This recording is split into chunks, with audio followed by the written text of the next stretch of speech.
आज की वीडियो में हम इतनी सारी अच्छी चीज़ें सीखेंगे, शायद ही हमने किसी वीडियो में सीखी हो।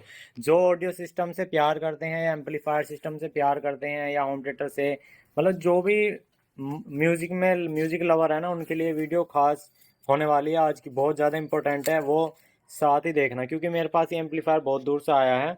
मेरे भाइयों ने ये ले लिया था। उन्होंने कहा है कि एक तो इसमें साउंड भी नहीं आ रहा, साउंड तो चलो आ जाएगा कोई बात नहीं, वो ये भी कह रहे थे कि इसमें हमिंग की प्रॉब्लम है।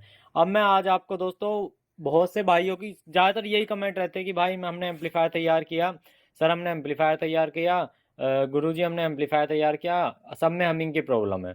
सब में हमिंग की प्रॉब्लम आ रही है, बनाने के बाद हमने सब कुछ कर लिया लेकिन हमिंग नहीं जा रही। आज मैं आपको ऐसे 8 तरीके बताऊंगा जिससे 0% भी भाई सोचेगी हमिंग आने से पहले। 0% क्या होता है, बिल्कुल हो ही नहीं कुछ भी।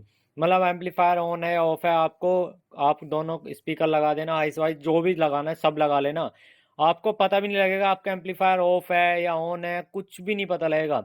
सिर्फ आपका एम्पलीफायर डीजे के प्रोफेशनल एम्पलीफायर की तरह चलेगा। चलिए आपको ट्रिक बताता हूँ। सबसे पहला देखिए, मैं इसमें भी गलती की हुई है, बहुत से भाई यही गलती करते हैं, मैं दिखाता हूँ।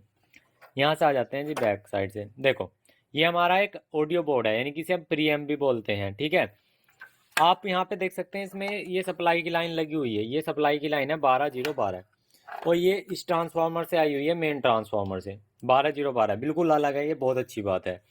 12012 लाइन आई हुई है, लेकिन यहाँ पे आप बैक साइड पे जैसे ही देखेंगे तो इन्होंने भैया ने क्या कर रखा है, अभी ये मैंने खुद ही हटाया है। मैंने ये वायर यहाँ पे लगे हुए थे, ये वायर ऐसे यहाँ पे सोल्डर हुए थे, आप देख भी सकते हैं, सोल्डिंग के निशान बनाओ, यहाँ पे ऐसे लगे हुए थे। और ये वायर कहाँ पे गए हुए हैं, फैन पे।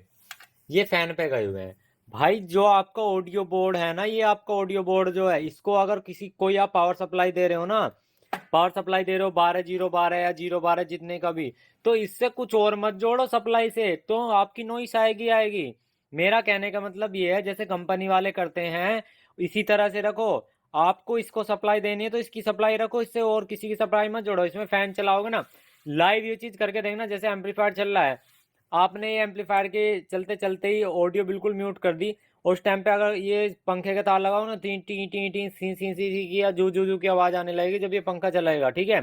तो ये प्रो गलती मत करो। जो आपका प्रीएम बोर्ड है ना, उसमें जो आपके सप्लाई आ रही है उसी को उसी के काम के लिए रखो, और काम मत कराओ उससे। एक बल्ब भी मत चलाओ उससे, अगर क्वालिटी चाहिए तो। भाई बल्ब के लिए भी अलग लाइन होती है, दिखा दूंगा मैं आपको, ठीक है। तो आपको ये काम करना है, सबसे पहले ये प्री एम्प का जो पहला वाला सप्लाई है, वो पहली सप्लाई ही रखनी है, दूसरी सप्लाई नहीं बनानी, और काम में नहीं लेना है उसको, ठीक है। ठीक है। अब मैं आपको बताता हूँ दोस्तों, दूसरा कारण क्या होता है। आप यहाँ पे देखो, यहाँ पे लिख रहा है बैंड पास, यानी कि इसका मेन वॉल्यूम है ये, यहाँ पे मिड पास, ये हाई पास, यहाँ बैलेंस। तो यहाँ 4 वॉल्यूम लगे होते हैं, इसके अंदर 4 वॉल्यूम लगे होते हैं, आपने देखा होगा इस तरह से यहीं पे लगे होते हैं। अब बहुत से भाई इसको सर्किट में लगाने के लिए यहाँ क्या करते हैं, इस तरह की वायरिंग कर देते हैं। यहाँ पे देखो, आप देख सकते हैं इस तरह की वायरिंग करी, और ये वॉल्यूम यहाँ पे लगा दिए, मेड बिश ट्रेबल यहाँ पे सब तरह पे लगा दिए, क्योंकि इसका जो प्रोफेशनल बोर्ड आता है ना, इसी पे लग जाता है, बस वो यहाँ पे टोन पे कट जाते हैं। लेकिन भाई इस तरह के बोर्ड को लेकर के इस तरह की वायरिंग कर लेते हैं, ये सबसे ज्यादा गलत है। भाई यहाँ पे जो होती है सिल्ड वायर का यूज होता है। सिल्ड वायर कैसी होती है, चलिए मैं दिखा देता हूँ आपको। जैसे यहाँ पे ये वाली वायर देख रहे हैं आप, ये वाली वायर है, इसमें जो मेन लाइन है, जो बीच वाला तार है, वो तो बीच में जा रहा है, साइड में सील्ड वायर गई हुई है, तार गए हुए हैं बारीक बारीक, ठीक है। ये जो बारीक बारीक तार जो होते हैं ना, ये चारों तरफ ग्राउंडिंग हुए रहता है, और जब ग्राउंडिंग हुआ रहेगा तो सीधी सी बात है दोस्तों, दिक्कत नहीं आती। चलिए मैं दिखाता हूँ, जैसे ये रहा, ये देख लो, ये चारों तरफ जो है ना, ये जो तार है, ये चारों तरफ इस तार के घूमे रहते हैं पूरे पे, तो इसे बोलते हैं सील्ड वायर।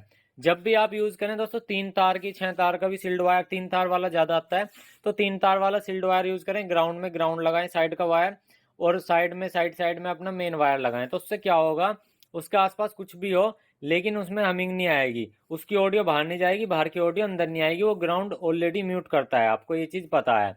तो आपको ये वायली वायर यूज नहीं करनी है। अगर इस तरह से आपको काम करना ही है तो भाई सील्ड वायर लगानी पड़ेगी, तभी आपका काम आएगा, ठीक है। ये मैंने बताया दूसरा पॉइंट। अब यहाँ पे तीसरा पॉइंट आपको बताता हूँ। बहुत से भाई यहाँ पे क्या करते हैं, यहाँ पे जो ये वॉल्यूम लगे हुए हैं, ये जो वॉल्यूम लगे होते हैं यहाँ पे 47 के 50 के या 100 के वॉल्यूम लगाते हैं। ये बहुत बड़ी गलती करते हैं। 47 के, 50 के, 100 के। जैसे मैं दिखा देना चाहता हूँ, यहाँ पे आप देख सकते हैं, ये मेरे पास वॉल्यूम का डब्बा रखा हुआ है। मैं आपको इसमें से दिखाता हूँ, ये देखो इस तरह के आपने वॉल्यूम देखे होंगे। इस तरह के वॉल्यूम लगा देते हैं, वॉल्यूम लगाते हैं, ये नहीं देखते उस पर वैल्यू क्या है। यहाँ पे 2047 के लिखा हुआ है, ठीक है। इस तरह की वैल्यू होती है, किसी पे 100 के लिखा होती है। ये 47 के का डब्बा है, और इसमें देखो इस तरह के 10 के वाले भी हैं। यहाँ पे ये देखो, ये 50 के हैं, सॉरी यहाँ पे 50 के हैं, जो कि इसके अंदर भी लगा रखे हैं 50 के। हमें यहाँ पे इसमें जो टोन का यूज करना है, हमें यूज करना है 10 के का, जो 10 के का आएगा, ठीक है। यहाँ पे देखो 100 के भी आते हैं, ये 100 के का है। इसमें जो रेजिस्टेंस होती है ना, वो ज़्यादा रेजिस्टेंस होने के कारण वहाँ पे हमिंग बनती है। तो यहाँ पे हमें जो यूज़ करना है ना टोन, वो 10 के का टोन यूज़ करना है, 10 के का। याद रखना है, मेन वॉल्यूम हो चाहे इसका बेस ट्रबल हो। बेस ट्रबल पे एक बार को आप 47 के वगैरह लगा सकते हो, लेकिन दोस्तों जो मेन वॉल्यूम है आप उसको 10 के का लगाना है। जितने भी देख लेना, MT 1201, 1601, जितने भी मतलब और बाकी प्रोफेशनल एम्पलीफायर्स में 10 के का ही टोन लगता है।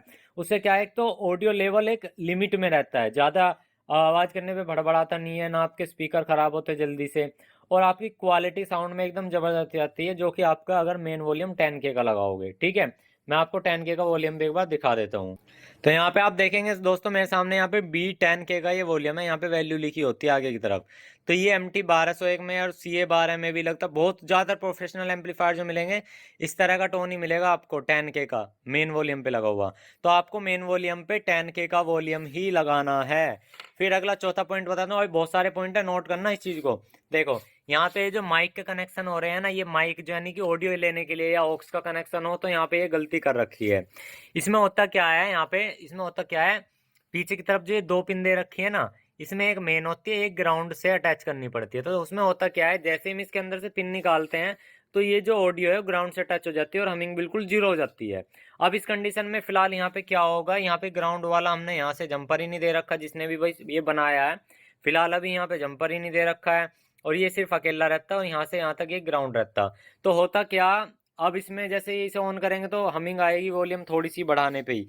अब अगर इसमें यहाँ पे दोस्तों, यहाँ पे ग्राउंड से इसमें जंपर किया होता, माइक के कनेक्शन मैंने ऑलरेडी वीडियो में समझा रखे हैं, वो जंपर किया होता दोस्तों, आप वॉल्यूम चाहे घटाओ चाहे बढ़ाओ, आपकी वॉल्यूम बढ़ाने पे कोई भी साउंड नेसेसरी नहीं आता, मतलब कोई कितना भी कुछ भी कर ले, ठीक है।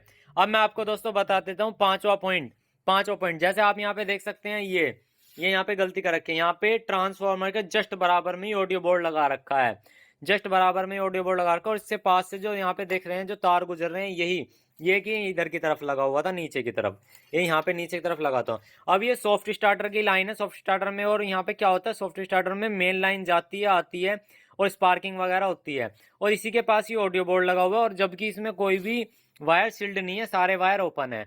तो आपको यहाँ से हमिंग 100 के 100% बनेगी, सील्ड वायर होगी तो हमिंग नहीं बनती इसमें।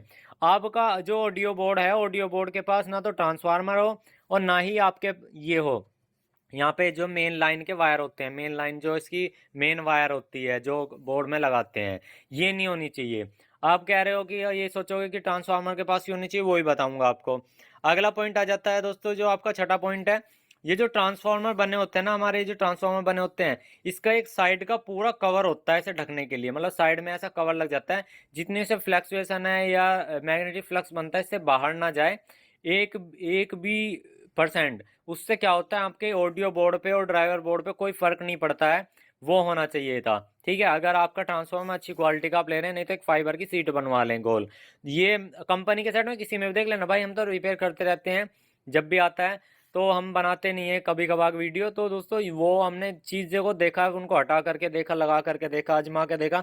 मतलब बड़े एम्पलीफायर में ऑडियो आपने देखी होगी बिल्कुल म्यूट रहती है, डीजे वालों का पता नहीं लगता जब गाना बंद करते हैं कि डीजे ऑन है या ऑफ है, तो वही कारण रहता है, ठीक है। सातवां पॉइंट बता देता हूँ आपको, सातवां पॉइंट मेन है, जो कि आपने ये बोर्ड लगा दिया, यहाँ पे एक बोर्ड आपने यहाँ लगा दिया, और एक ये आपके मेन सप्लाई होगी, और यहाँ पे ऑडियो बोर्ड वगैरह सब लगा दिया।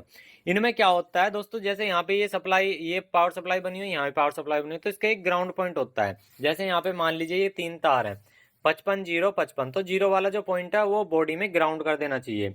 इसकी जो ऑडियो इनपुट में है, एक में ग्राउंड होता है, एक में लाइव होता है, जिसमें हमें हल्का सा गेन देनी पड़ती है। जैसे कि यहाँ पे ये आ रहा है, ब्लैक वायर है, ये ब्लैक वायर ग्राउंड कर देना चाहिए था बॉडी से, इधर का चैनल का भी ग्राउंड कर देना चाहिए, ऑडियो बोर्ड का जो ग्राउंड है वो भी ग्राउंड कर देना चाहिए, और जो यहाँ मेन वॉल्यूम है सारे इनको भी ग्राउंड कर देना चाहिए बॉडी पे करने के बाद। तो उससे क्या होगा, आपकी बिल्कुल ही ऑडियो खत्म हो जाएगी, जो आपकी नेसेसरी ऑडियो है, मतलब बिना कोई किसी काम के जो ऑडियो है, जो बेवजह की ऑडियो है, खत्म है, जिसका कोई काम नहीं है, वो ऑडियो बिल्कुल खत्म हो जाएगी। कहने मतलब हमिंग बिल्कुल खत्म हो जाएगी। 8वां पॉइंट बता देता हूँ दोस्तों, ठीक है। ये जो आपका जितने भी सारे मेन वॉल्यूम होते हैं ना, ये मेन वॉल्यूम होते हैं, ये अगर आप इस तरह से कसते हो, और अगर बॉडी लोहे की है तो बहुत अच्छी बात है। अगर दोस्तों ये पैनल साइड का आगे की तरफ कसने का प्लास्टिक के एरियो पे कसा जाए, जैसा होता है जब मेन वॉल्यूम आप कसते हो तो यहाँ पे प्लास्टिक की टोन्स लगे होते हैं, मतलब उसमें घेरा लगा होता है। तो जब आपका नट बोल्ट कसा जाता है ना, नट्सों कसा जाता है उस पर, वो क्या होता है, वो लोहे पे टच नहीं हो पाता, तो उससे भी आपका हमिंग का कारण बनता है। जो जितने भी यहाँ पे ये लोहे की चीजें हैं ना, जैसे ये वॉल्यूम है, ये लोहे की बॉडी है, आप यहाँ पे देख सकते हैं, ये लोहे की ये इन पे सब पे एक बार सोल्डिंग करके, इन पे सब पे एक वायर फिरा के इसे बॉडी से अर्थ कर दो, यकीन मानिए ये जो सारी चीजें मैंने बताई है ना, गारंटी से सारे एम्पलीफायर में सारी ऑडियो म्यूट कर देंगे, जो कि बिना वजह की ऑडियो है, जिसका कोई काम ही नहीं है। तो दोस्तों इस तरह से आप एम्पलीफायर की हमिंग को बिल्कुल जीरो कर सकते हैं, ठीक है। ये तरीका किस किस को पता था, किस किस को नहीं, मुझे कमेंट्स करके ज़रूर बताएं। और किस किस ने ये चीज़ करके अपने एम्पलीफायर की ऑडियो को बिल्कुल अच्छा किया है, क्लियर किया है एक प्रोफेशनल एम्पलीफायर